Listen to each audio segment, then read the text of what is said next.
Estábamos viendo cómo seguir, porque creo que hoy tuvimos de todo.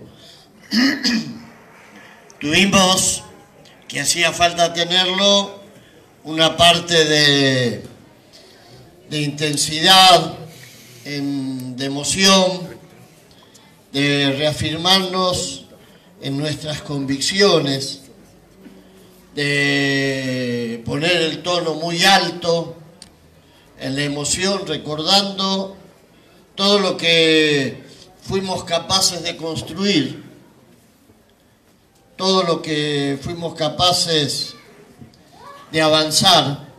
Y también creo que tuvimos un momento de reflexión, porque tenemos que tomar eso que decía recién Horacio. Si simplemente estuviéramos recontra convencidos de que vamos a volver como lo estamos y que vamos a volver en cualquier circunstancia, pase lo que pase, hagamos nosotros, no hagamos nosotros, medio que nos tendríamos que ir y decir, muchachos, nos encontramos para festejar el triunfo electoral del año 19, y no es así.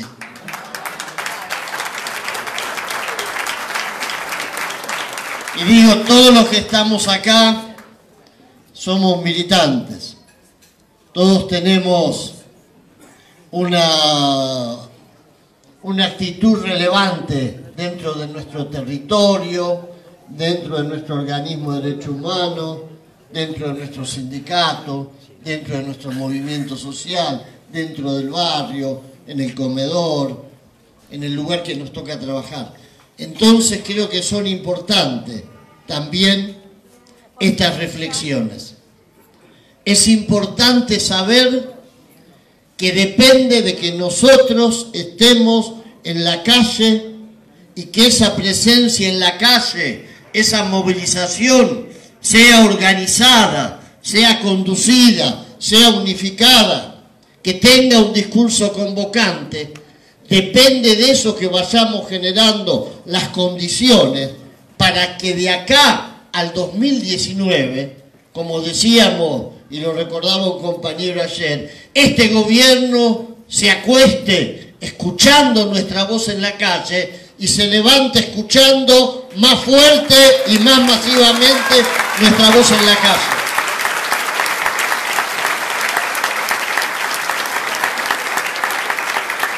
Y esto no requiere solamente de nuestra voluntad militante. Requiere de que seamos capaces de construir esos escenarios de lucha. Si cuando convocamos a los escenarios de lucha, los compañeros a los que convocamos tienen que retroceder en chancleta, si cuando los convocamos tienen que salir del acto pensando que atrás de ellos los van a correr con las motos, si cuando los convocamos a escenarios donde pierdan la convicción de que tienen que seguir estando, entonces estamos cometiendo un error quienes los convocamos. Y eso hay que asumirlo, y eso hay que discutirlo, como hay que discutir la construcción de escenarios de unidad. Porque el enemigo que nosotros tenemos es muy inteligente. No nos va a perdonar ninguno de nuestros errores. Acá se decía que se inicia de pronto, en algún momento sucedió una ola en la que el neoliberalismo, la derecha, esas expresiones, los grandes medios de comunicación, el poder financiero, los dueños del poder económico, en algún momento deciden que hay que ponerle la cuenta regresiva a los gobiernos populares en América Latina. Y para mí, lo digo muchas veces con los compañeros, que eso fue el año 2008, que empieza con el golpe al presidente Zelaya.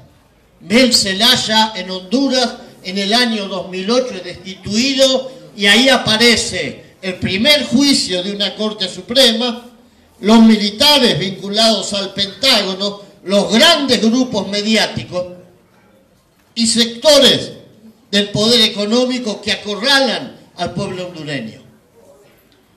Y fíjense, empieza una ola que en Argentina se expresa en el conflicto de la sociedad rural y la mesa de enlace, que en Bolivia se expresa con el intento de separatismo en la media luna boliviana y el derrocamiento de Evo Morales, que en Ecuador asume la misma forma con una ofensiva fabricada desde los grupos de la inteligencia de la embajada con los movimientos campesinos, o un sector de los movimientos campesinos. Y no es casualidad esa sincronía, esa sintonía de acciones que empiezan a generar las condiciones para erosionar a los gobiernos populares. Y Lugo en Paraguay. Bien, y Lugo en Paraguay también con el mismo método. Entonces, yo creo que esto que decían hoy, esa tercera oleada del neoliberalismo, que no nos encuentra, y coincido absolutamente, no estamos igual que estábamos en la década del 90. Y de esto dan cuenta los problemas que tiene este gobierno para poder hacer pie.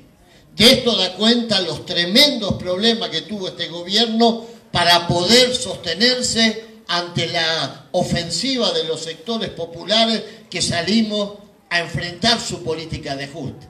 De esto da cuenta el que no hayan podido darle forma a la impunidad, que la necesitan como el agua, porque tienen que construir la retaguardia represiva de la política que está expoliando a los pueblos. Y lo quisieron hacer con el 2x1, y estuvieron las madres de Plaza de Mayo, las abuelas de Plaza de Mayo, el pueblo en la calle, y les dijo que no.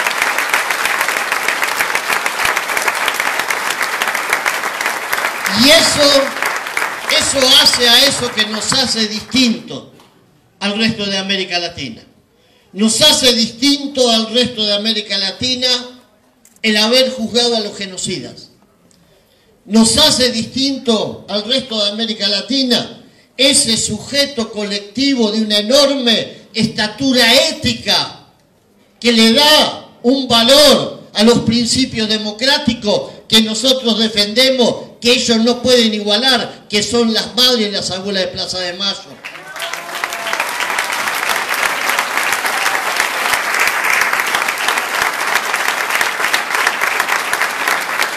No existe en América Latina algo igual. Y no existe en América Latina un movimiento sindical con la fortaleza del movimiento sindical que tenemos en nuestro país. No hay.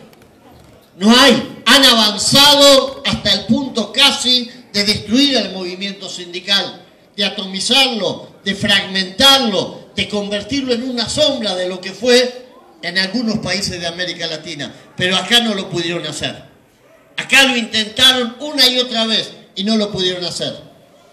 Desde ya que tenemos discusiones hacia adentro del movimiento sindical. Desde ya que tenemos todavía que avanzar mucho para darle consistencia y fortaleza. Pero está claro que la base de afiliación que tenemos en la Argentina, la otra vez salió un artículo muy interesante de Zayat el domingo, recomiendo leerlo, claramente habla de que ese es uno de los puntales de la resistencia. Y hay que computar como parte de esa resistencia los movimientos sociales, que tienen que articularse con el movimiento sindical, no solamente por una cuestión de unidad. Tienen que articularse con el movimiento sindical porque los movimientos sociales, librados a su propia existencia, corren el riesgo de perder la brújula política y de terminar siendo funcionales a las fuerzas que quieren convertir a los trabajadores en beneficiarios simplemente de la dádiva de los explotadores. Esto hay que ponerlo también como parte de la agenda. En aquel 2008, estuvimos marchando en Tegucigalpa, en las calles de Honduras.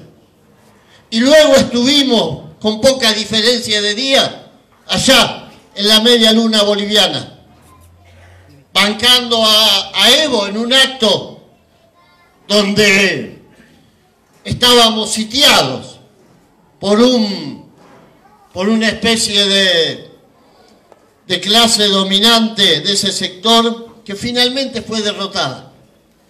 Ahora fíjense ustedes, porque esto lo quiero traer a colación, el compañero Rafael de Brasil lo decía hoy, cuando decía, era la época en que la CTA no tenía apellido. ¿En qué momento se parte la CTA? En el 2008.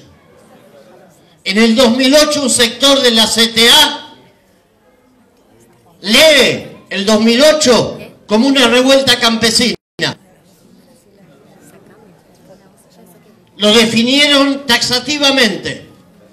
Estamos ante un nuevo alzamiento de los sectores campesinos y hay que apoyar en ese momento a la Federación Agraria. Es decir, hay zonas blandas en el movimiento popular.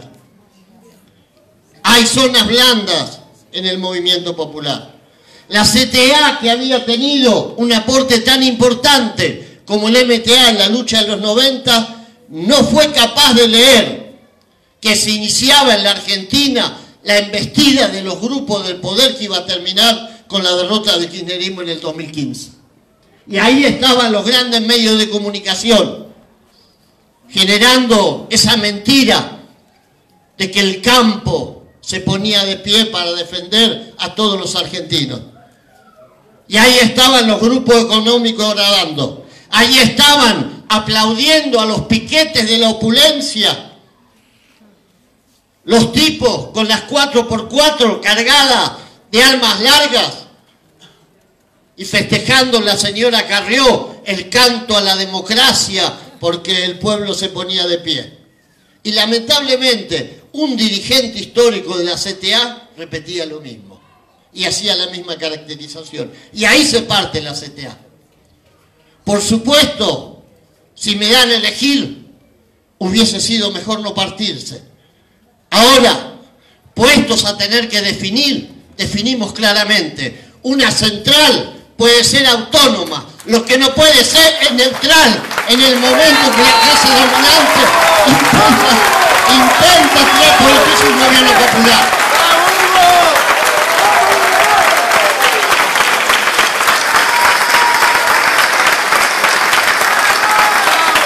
Y compañeros,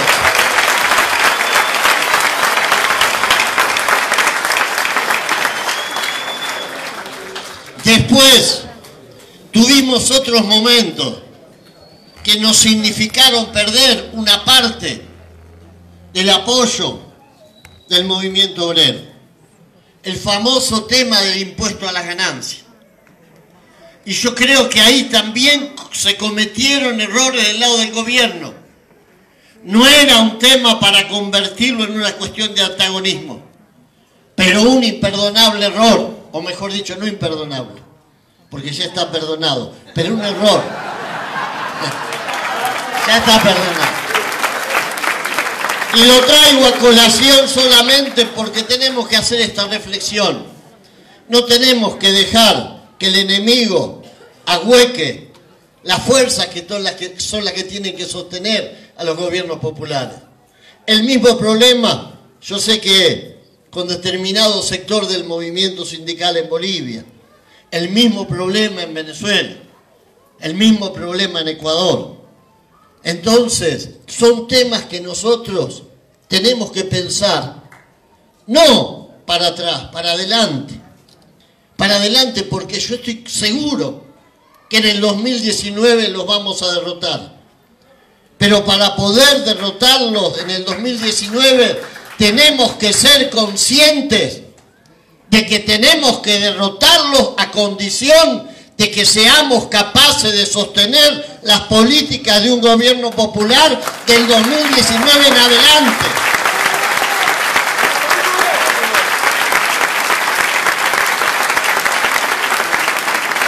ahí sí que todo lo que sepamos construir en términos de organización de los trabajadores, de los movimientos sociales, de la juventud, del movimiento feminista, ahí sí que va a estar a prueba. Porque no es que estos tipos van a perder la elección por 4 puntos y van a decir, ¡ay, qué lástima!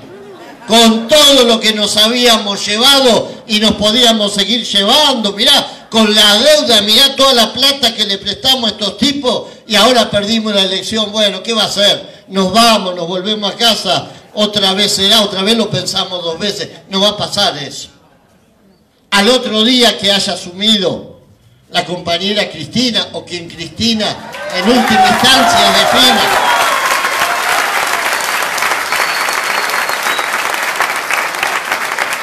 al otro día no nos van a dar descanso, van a empezar nuevamente. Así como va a ser un calvario llegar hasta el 2019. Y tenemos que estar con los ojos abiertos. Y tenemos que ser conscientes que si se la ven perder, pueden llegar a extremos que nosotros hoy no estamos en condiciones de prever. Pero tener los ojos abiertos, estar en actitud de lucha y a la vez con absoluta atención a sus movimientos. Y compañeros, creo que es otra cosa. No podemos dejar de tener una mirada que nos permita ver toda la cancha, todo el campo de juego. No podemos hacer eso. No podemos quedar aferrados al conflicto sectorial de tal año que cuando yo te vi, lo digo porque me pasó recién hablando con un compañero y lo quiero poner acá. Alguien que me dijo, y todavía lo estamos esperando, compañero, ningún conflicto sectorial, ningún ombligo, por bello que sea, justifica que nosotros, ninguno de nosotros, se meta hacia adentro del ombligo. Tenemos que romper la lógica corporativa que nos pone muchas veces el poder para que caigamos en la jugada que ellos quieren.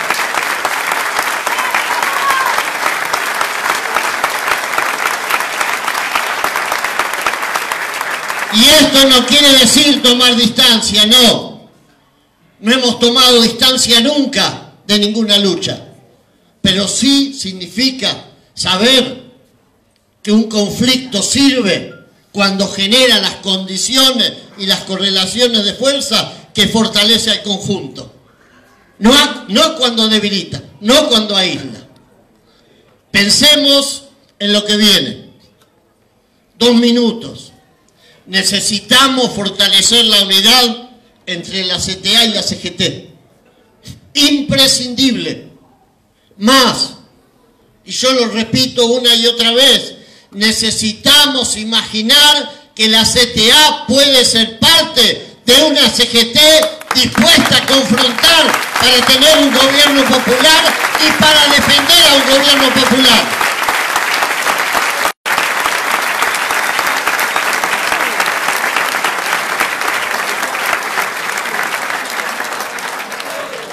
Necesitamos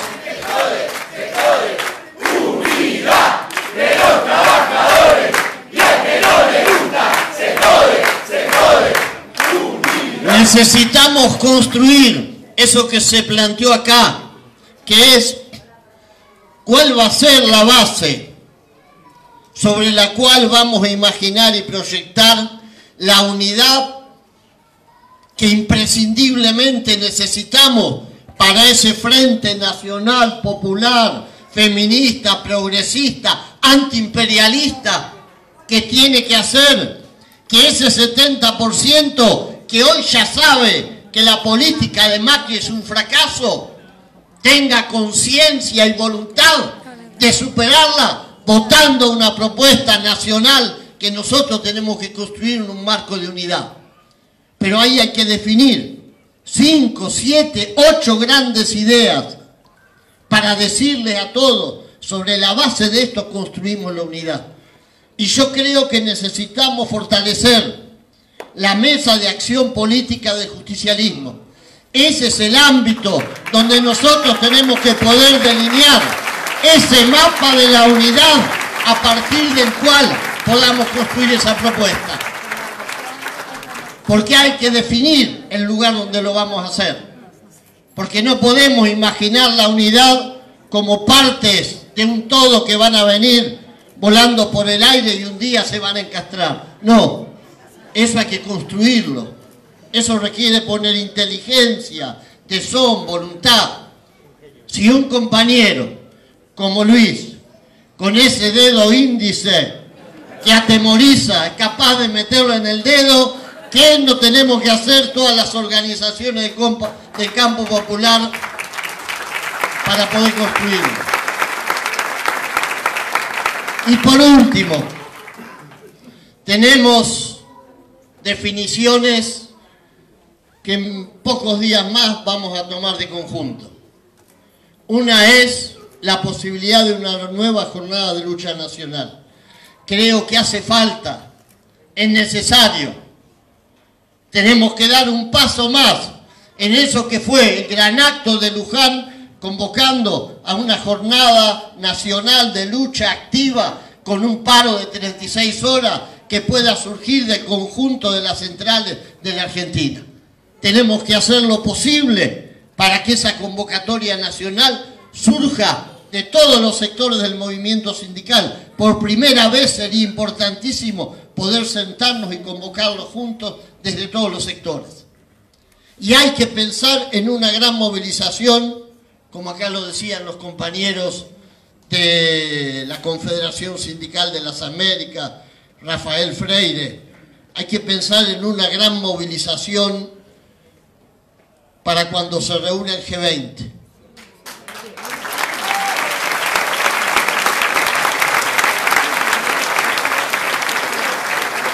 Una gran movilización que nos permita ser claros en la convocatoria, porque el G20 es un grupo heterogéneo de jefes de Estado.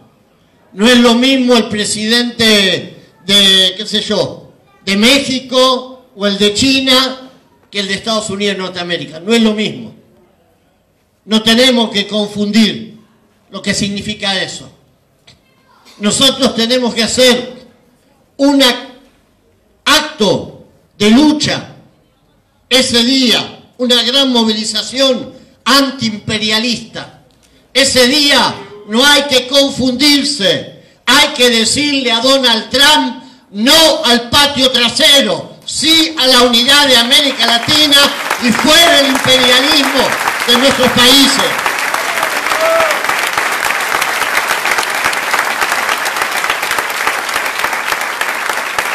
El libre comercio, la expoliación de nuestros recursos naturales, la asimetría que nos quiere condenar a ser productores de productos primarios y ellos los que no van a traer la tecnología. Y por supuesto, en ese acto nosotros tenemos que reafirmar nuestro rechazo al Fondo Monetario Internacional. Cualquier propuesta popular, cualquier propuesta que rescate la justicia social, cualquier propuesta que rescate los principios del peronismo, de la izquierda, del socialismo, cualquier propuesta que quiera poner en valor lo que significa la justicia social, un pueblo que no tenga hambre, un pueblo que no sufra persecución, un pueblo respetado, cualquier propuesta de esa hoy parte de un punto, fuera el FMI de la Argentina, fuera el FMI de América Latina y vamos por el gobierno popular.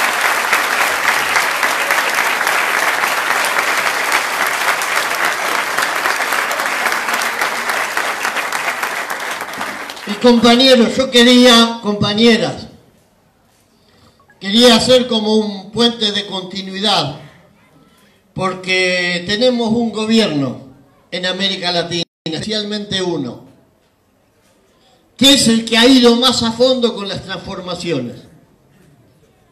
El Estado plurinacional, que los compañeros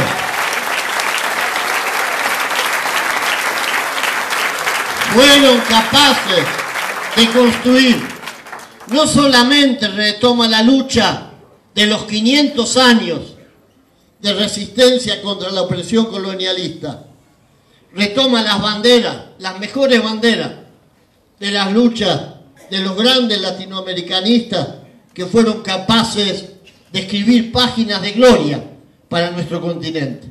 Pero una cosa es escribir páginas de gloria y otra cosa es construir la historia de la liberación del pueblo.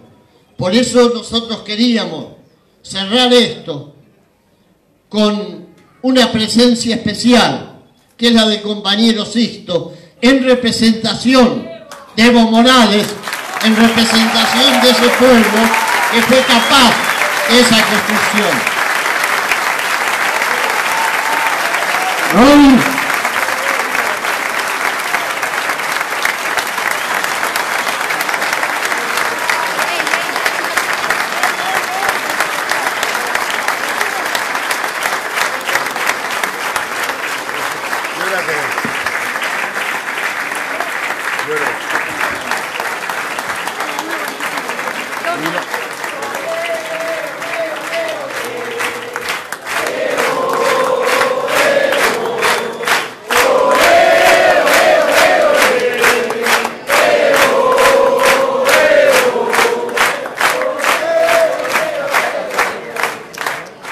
Buenas tardes, compañeros, compañeras, hermanos, hermanas de la Patria Grande. Es una alegría estar aquí con ustedes, junto a Hugo, a Roberto, Oscar, los compañeros, acá el rector que hace poquito estuvo con el presidente Evo en la Universidad de los Trabajadores. Hace pocos días estuvo Evo en Argentina en contacto con los compatriotas bolivianos. Hugo recordaba el 2008 cuando fue junto a muchos hermanos argentinos de organizaciones sociales, populares, sindicales, ayudarnos a resistir a ese proceso de separatismo que al final de cuentas fue derrotado. Pero también olvidaba, y tengo las fotos, tengo las pruebas, aquí en Buenos Aires organizamos con Hugo, con Roberto, unas marchas tremendas, gigantes, por la 9 de julio, por la Avenida de Mayo, por la Corrientes, ahí cerca de la Embajada. Y ahí siempre ha estado presente el pueblo argentino, las organizaciones sociales, los movimientos, los sindicatos, siempre. Y estamos muy agradecidos en el alma por el respaldo de la Argentina en los momentos más difíciles. Sus organizaciones y su gobierno en su momento, Néstor y Cristina, apoyaron a nuestro gobierno, a nuestra revolución boliviana.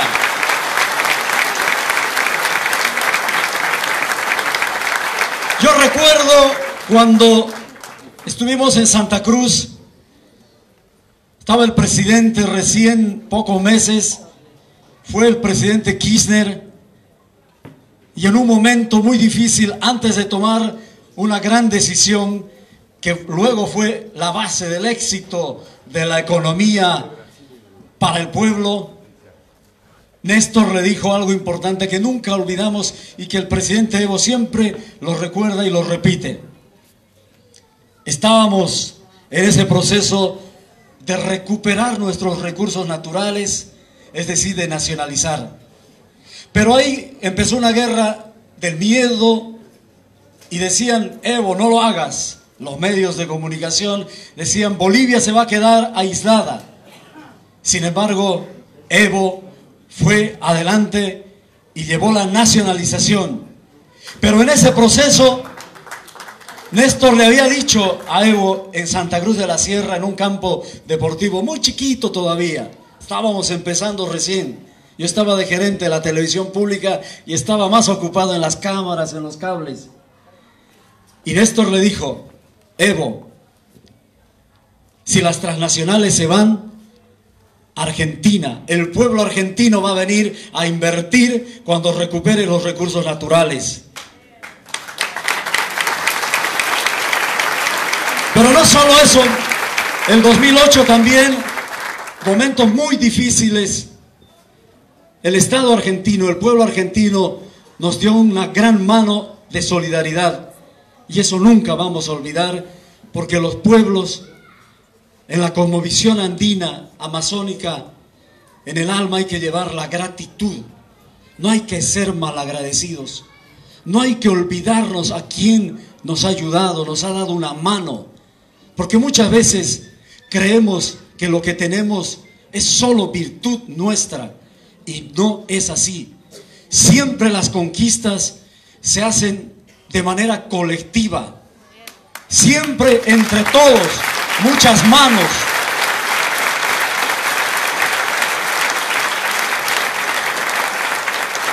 Ustedes saben lo que está pasando en Bolivia en este momento. Este año, ustedes que son trabajadores, y no les digo para que sientan envidia, o si no, envidia sana, este año vamos a tener doble aguinaldo en Bolivia.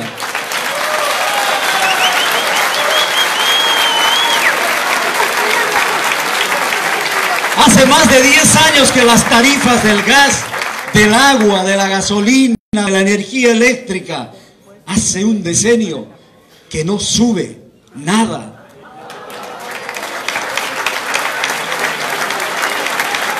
Hace 11 años de revolución, hace 11 años que el dólar ni sube ni baja.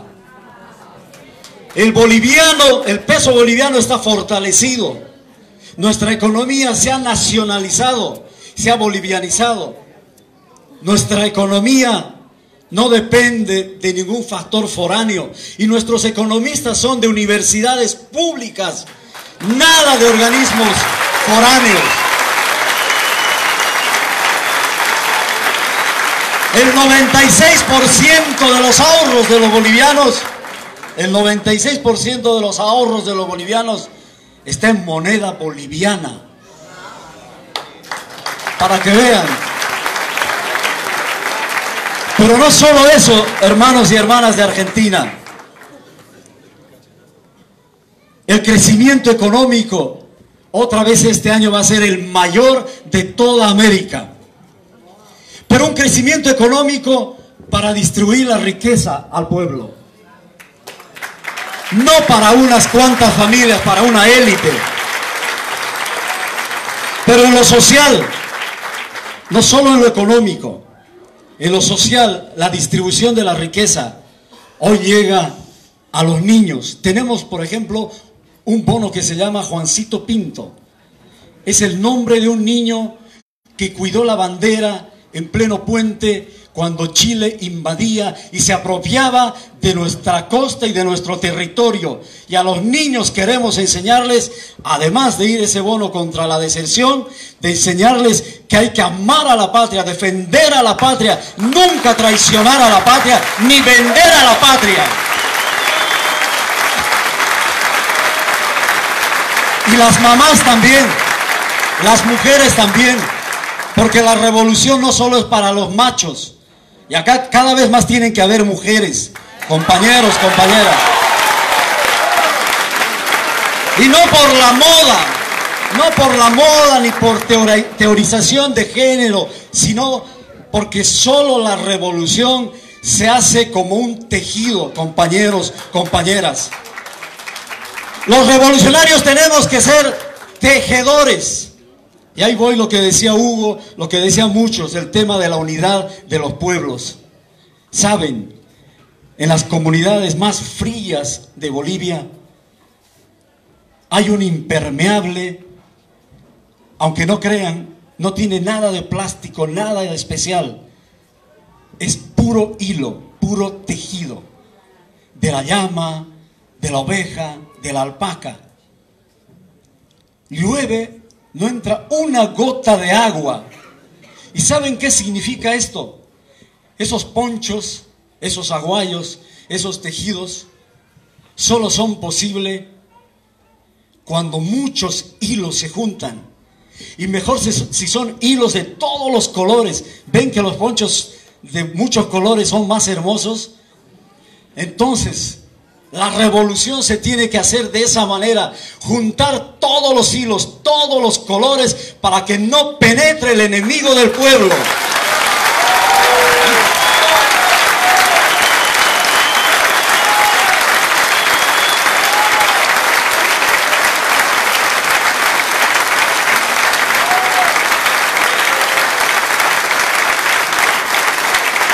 Y no quiero olvidarme de las mujeres, porque también ha sido muy importante en la revolución boliviana. La mujer, se decía siempre, con esa cultura machista heredada del colonialismo, detrás de un gran hombre hay una mujer, o sea, allá la mujer. En la revolución, compañeros, compañeras, al lado de un gran hombre hay una mujer, al lado. O al lado de una mujer hay un gran hombre. Juntos, juntos, nunca atrás, nunca encima, siempre juntos, horizontalmente. De esa manera, por ejemplo, al principio del gobierno de nuestro presidente, la primera ministra de Justicia, como fue durante toda la República, los ministros de justicia siempre tenían que ser abogados. No tengo nada contra los abogados. La primera ministra de justicia, ¿saben quién fue? La dirigente de las empleadas, de las trabajadoras del hogar. ¿Qué han dicho?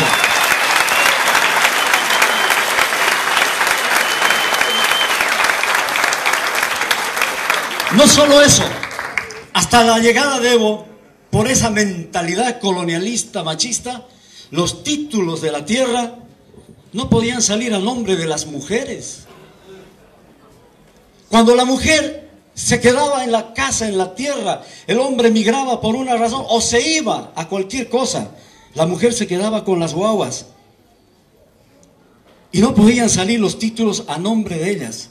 Hoy día ya está casi el 60% de los títulos agrarios a nombre de las mujeres, porque ellas son el sostén de la tierra, del alimento.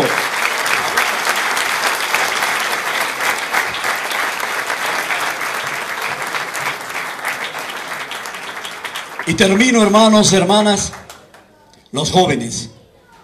Y acá tenemos un compañero, ministro consejero de la embajada, Rafael, le pido que se pare. El compañero tiene 25 años, es de Columna Sur, en Santa Cruz de la Sierra, y los jóvenes también empiezan a tener protagonismo, espacio, porque hay que equilibrar, compañeros. Así que, mil disculpas por quitarle mucho tiempo, el almuercito. Nosotros hemos llegado hace ratito nomás, tuvimos que volar desde Capital. Ayer estuvimos trabajando en muchas villas con hermanos bolivianos, documentando. Todos los fines de semana lo hacemos, gracias al apoyo de organizaciones sociales, sindicales. Y también estamos trabajando con parte de nuestra iglesia católica, esa iglesia que ha hecho opción por los pobres, opción por los desposeídos. Y algo no tocaron acá en lo que escuché, y es el tema de la religión y de la palabra. Creo que en la lucha de los movimientos sociales, en la lucha de América Latina, tenemos que estar conscientes que estamos viviendo la dictadura de la mentira, la prostitución de la palabra, la manipulación del mensaje. Entonces hay que prepararnos, hay que actuar.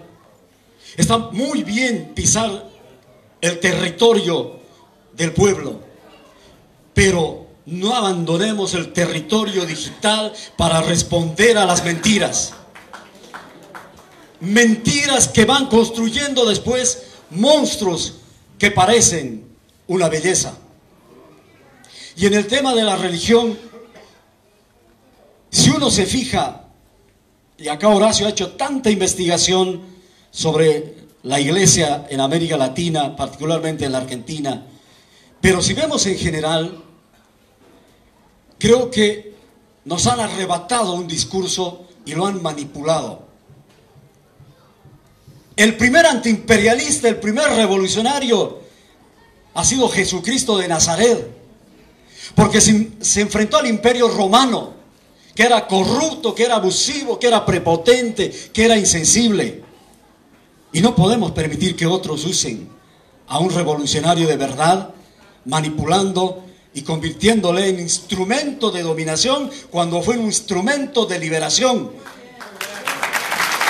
Solo eso, compañeros, compañeras.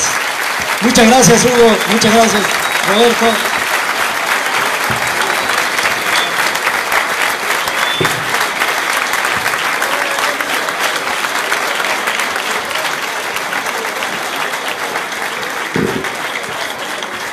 Y ahora Hugo le va a hacer entrega de una placa que dice a Juan Evo Morales Aymá, presidente del Estado Plurinacional de Bolivia, por su determinación al frenar el avance del imperialismo diciendo no al ALCA y por su aporte a la construcción de la patria grande, CTA de los trabajadores.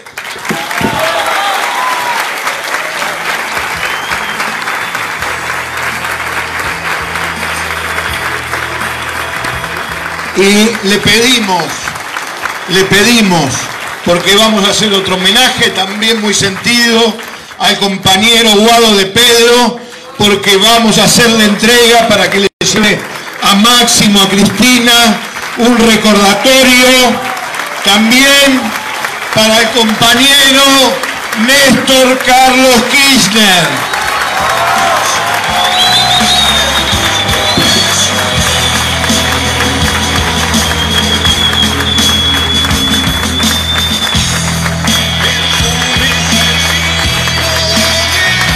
A Néstor Kirchner, presidente de la República Argentina, por su determinación al frenar el avance del imperialismo, diciendo no al ALCA y por su aporte a la construcción de la patria grande también.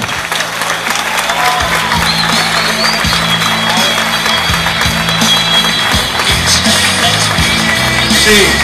Y también le entregamos, me dan las placas que suba el compañero de la CUT, del PIT-CNT, Rafael Bení, con el compañero, con Sergio, porque también le vamos a hacer llegar, en el caso de los compañeros de la CUT de Brasil, al compañero Luis Ignacio Lula da Silva, que le llegue en representación de los trabajadores de la Argentina, que lo vamos a sacar de la cárcel con la lucha de todos los pueblos de América Latina.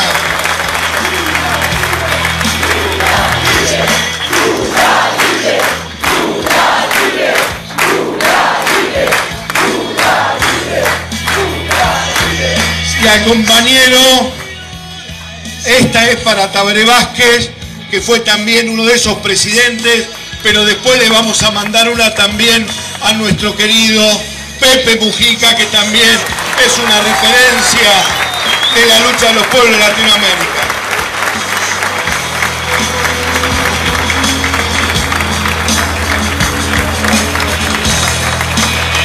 Bueno, gracias compañeros, compañeros,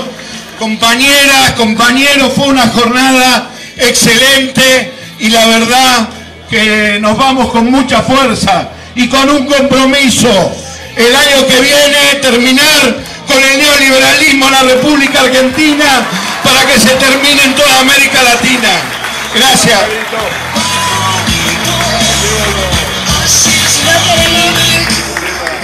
No queremos irnos sin decir que tenemos un mensaje de la Embajada de Cuba que le vamos a dar lectura de manera rápida. La Embajada de Cuba, a nombre del gobierno y pueblo cubanos, envía su más sincero saludo a los organizadores del acto por el 13º aniversario del No al ALCA, reconociendo la importancia capital de tal hecho y su significación para América Latina y el Caribe, y en especial para sus pueblos. Hoy, cuando nuestro continente necesita con urgencia concientizar el espíritu antiimperialista, reconocerse en su identidad y actuar con hermandad, Cuba une su voz a la de los pueblos que creen en la justicia y que respetan los valores que nos definen e integran. Por azar del destino, Cuba no estuvo físicamente presente en el momento histórico, pero aún así lo estuvo y lo estamos hoy. No puede ser de otra manera al ser hijos de Martí y de Fidel, hermanos de Bolívar y de Hugo Chávez, seguidores de Guevara. Desde nuestro lugar, que es también el de la unidad latinoamericana y caribeña, les enviamos un caluroso abrazo a todos y la seguridad de que Cuba estará presente y lo estará siempre para nuestros hermanos de la Patria Grande. Aprovechamos la ocasión para agradecer las muestras de apoyo recibidas ante la reciente victoria en Naciones Unidas, donde la inmensidad de los países presentes y votantes dijeron no al bloqueo impuesto por Estados Unidos a nuestro país hace más de 50 años. Este resultado hubiera sido imposible sin la voz implacable de los pueblos amigos. Hasta la victoria siempre, Embajada de Cuba en Argentina. Y ahí le vamos a hacer llegar, porque no fueron 5 presidentes, fueron 6. Y le vamos a llegar una placa, hacer llegar una placa de reconocimiento al comandante de todos los pueblos de América Latina, que es el comandante Fidel Castro. Agradecer también, no los mencionamos creo, a los compañeros de UTE que están aquí presentes, a los compañeros de Movimiento Mayo que también están presentes, concejalas, consejeros escolares, también compañeras concejalas de Unidad Ciudadana, les agradecemos, a la compañera Nora Estrada, un abrazo para ella y una mención especial.